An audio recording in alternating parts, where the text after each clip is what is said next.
Reason: Miami Dolphins 1972 season only team unbeaten? Green Bay loses. With the Green Bay Packers loss to the Kansas City Chiefs this 2011, the 1972 Miami Dolphins remain as the only NFL team to go unbeaten through a complete season.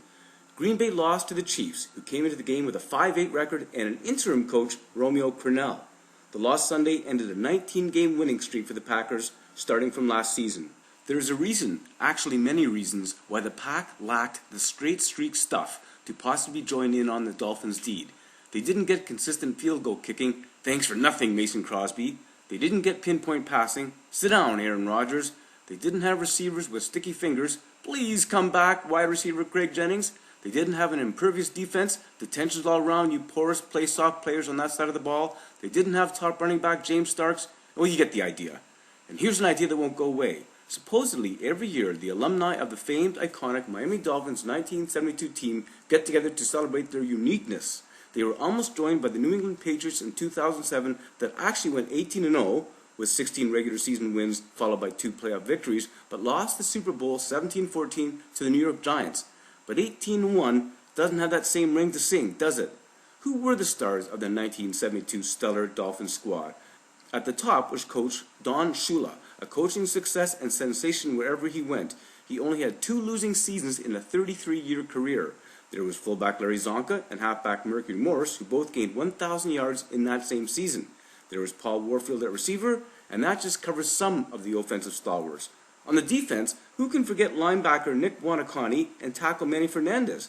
Well, most of you can, even while they were playing. In fact, the whole defense was so unheralded compared to the starlit offense, the moniker, no-name defense, aptly stuck.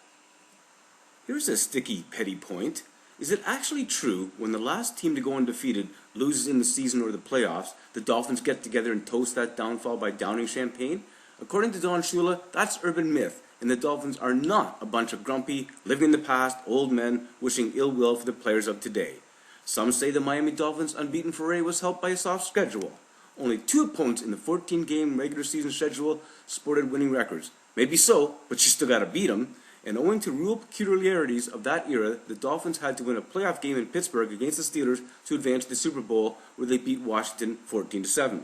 That game wasn't the best as Super Bowls go, but it had the palpable suspension and tension in the air, owing not only to its inherent spectacle reputation, but to the chance to witness a never-before unforgettable season. It did, however, have that jerky, quirky, busted play. Who here remembers Garo Yepremian? Miami was up 14-0 when Garo's field goal attempt from Miami was blocked. He recovered the loose ball, he flung it up, it bounced off a shoulder pad or helmet to Washington defender Mike Bass, who ran it back for a touchdown. In half a second, Washington had cut the lead in half to 14-7. And who remembers why the new Miami franchise became the Dolphins in 1965?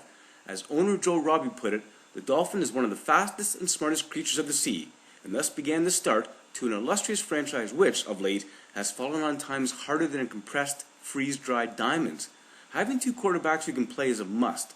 Miami quarterback Bob Greasy played the first 5 games, busted his ankle, was ably replaced by aged 38-year-old Earl Morrall, only to return the Super Bowl game. Can the Green Bay Packers say they have an Earl Morrall and Matt Flynn, who has thrown 3 TD passes in 4 seasons, as the number 2 man? Whether Greasy or Morrall took the snap, they could rest assured, if that contemplative mood could be part of a quarterback's mean, in the mean sack-attack happy NFL, that their offensive line, led by guard Larry Little, would offer ample pass protection.